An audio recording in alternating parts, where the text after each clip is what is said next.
Sports, where we review all the best sports clips from around the country. We're watching a clip of First Things First, talking about Dak's $59 million cap hit. Let's just get right into it right now.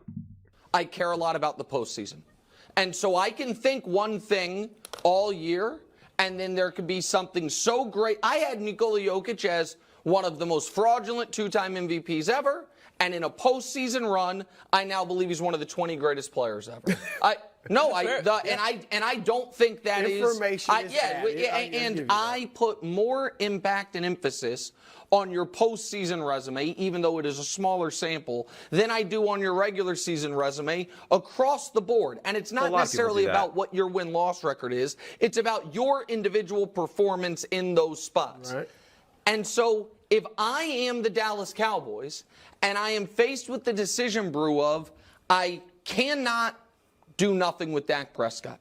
Cap-wise, it's not tenable. It's a $60 million cap hit, and you can't tag him this offseason, so you'd be paying have a $60 million cap hit, and maybe then he could just walk. To keep him, it's probably, and people are going to think this is crazy, it's going to be around 5 years, $300 million, $60 million a year, with probably a little over two-thirds of that guaranteed.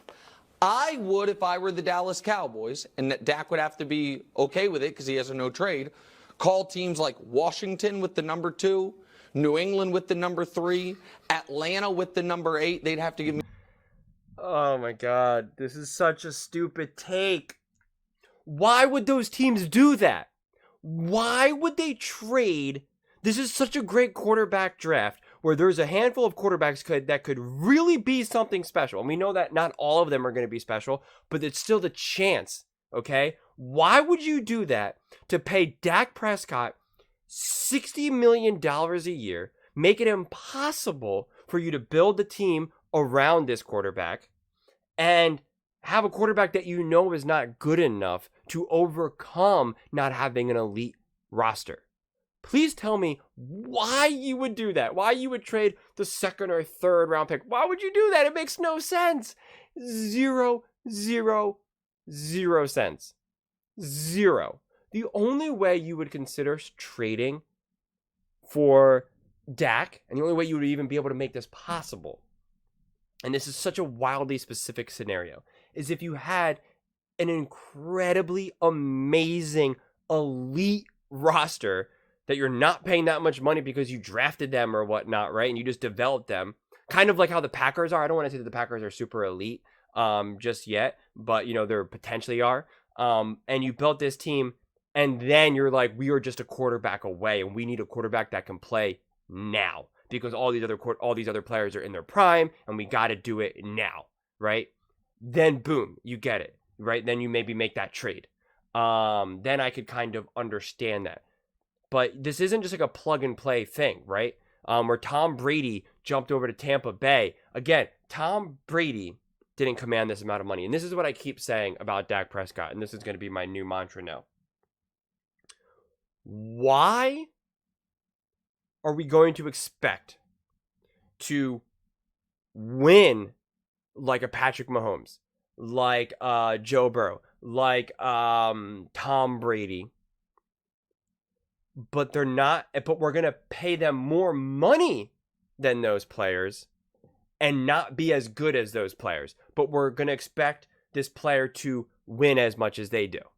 How does that make sense? How are you going to pay someone more than you pay Tom Brady? And obviously, I know the numbers change over time, so let's just do the percentage of the salary cap. Why are we going to pay Dak Prescott a greater chunk than Tom Brady's got?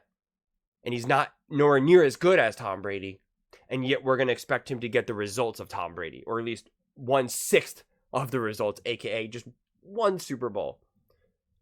It doesn't make any sense. It makes zero sense. So if you're a franchise, you do not want Dak Prescott. You do not want that. You want, because you've seen that. The Dallas Cowboys have a pretty good roster. Really good. They have 10 All-Pros this season. Okay? And they did nothing. Dak has proven to just be a pretty good quarterback. So if you're this other team, and let's just pretend to say that the Falcons have an elite roster.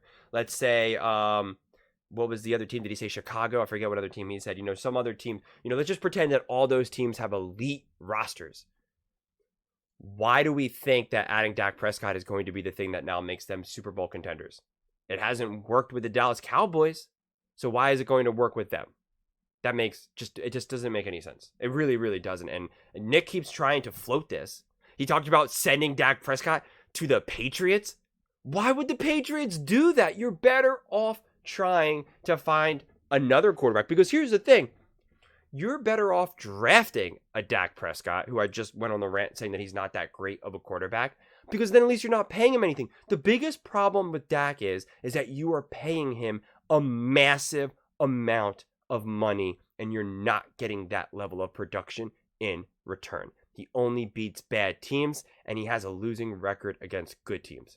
Me something additionally and see if they would like to be the team to pay Dak Prescott 5 years, $300 million.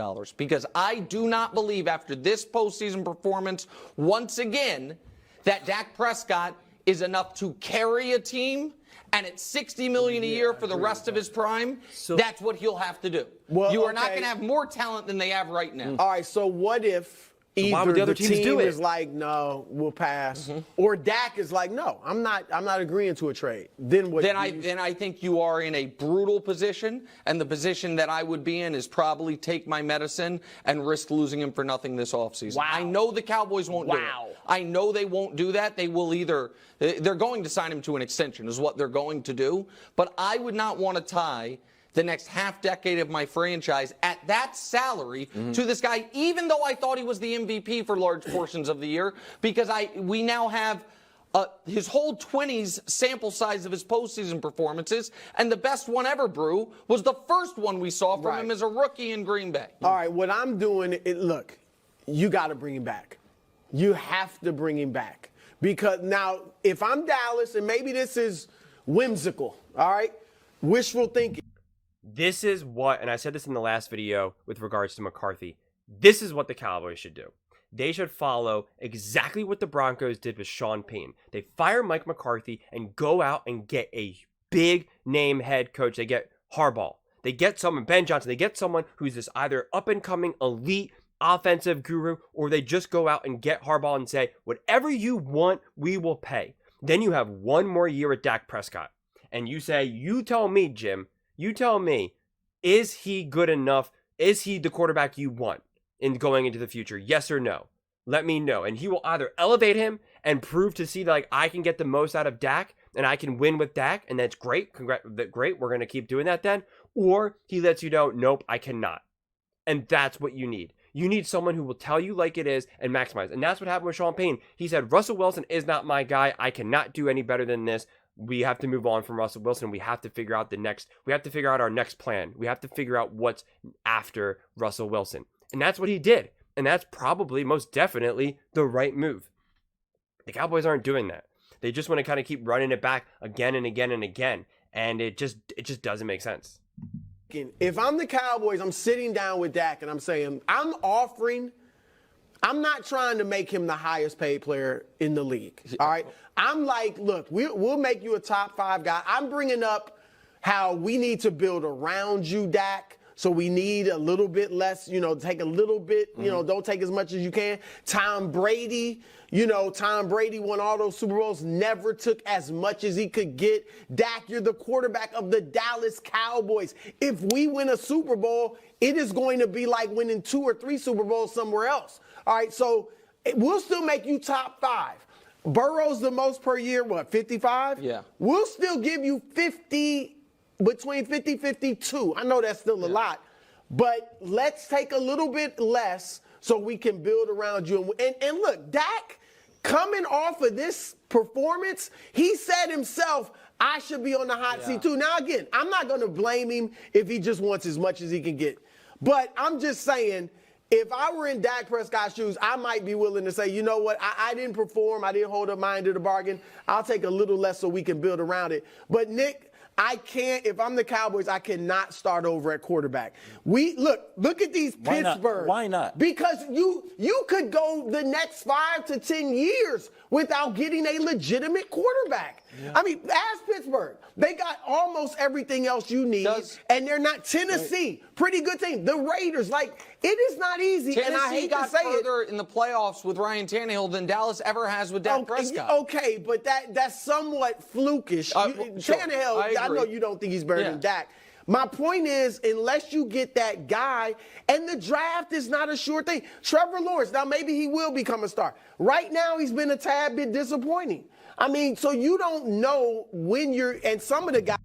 I get it, but you have to have trust that you're going to be able to do that. Some of those other organizations aren't historically, okay, the Steelers are a historically good run organization, but they did not figure out what to do after Big Ben. Okay, they did not have an exit strategy with regards to that, and they have a defensive head coach, so that really hurt them. When you have a good offensive head coach, you make those aggressive moves and you get a quarterback that you can win with, right? Sean McVay said, Goff is not good enough for me right now. We have a roster that we can win. We need a better quarterback. He went out and got Stafford, who at the time was a better quarterback than Goff, and won a Super Bowl. Boom. It's that simple. I mean, it really, really is. With the right weapons and with the right offensive coordinators and coaches around you, you can win even with just like a pretty good quarterback. But the Cowboys want to have it both ways. They want to have just like average everything and then still win.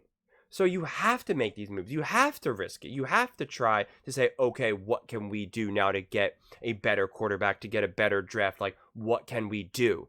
I mean, because this is not good enough. What good is it to play great in the regular season and then get knocked out in the first and second round every single year? That's not good enough. That's not good enough. And if the Eagles weren't, a total disaster and completely sputter near the end of the season, they wouldn't have even won the division. They wouldn't have. They won that by default. And any smart person could recognize that. So the Cowboys are just not good. They haven't been good, and they're not going to be good in the future. They're just not, especially if you're just going to keep making these decisions. But what do you all think? Let me know in the comments below. I read every single comment. So if you think what I'm saying is the most ridiculous thing you've ever heard, let me know in the comments below. If you think what I'm saying is the most amazing thing, then definitely please let me know. Either way, let's get into some discussions. Let's get into some fights. Ultimately, let's just have some fun. And please do consider subscribing. We are building an amazing community here, and it's turning into something truly, truly special, and I would absolutely love to see you part of it. I want to build something that we genuinely feel connected to, something that we're really excited to be part of, and I think we got it, honestly, so far. And so please definitely consider subscribing, and please give this video a thumbs up, as it really helps the visibility and the algorithm, and I would greatly appreciate it. Thank you so much, and see you next time.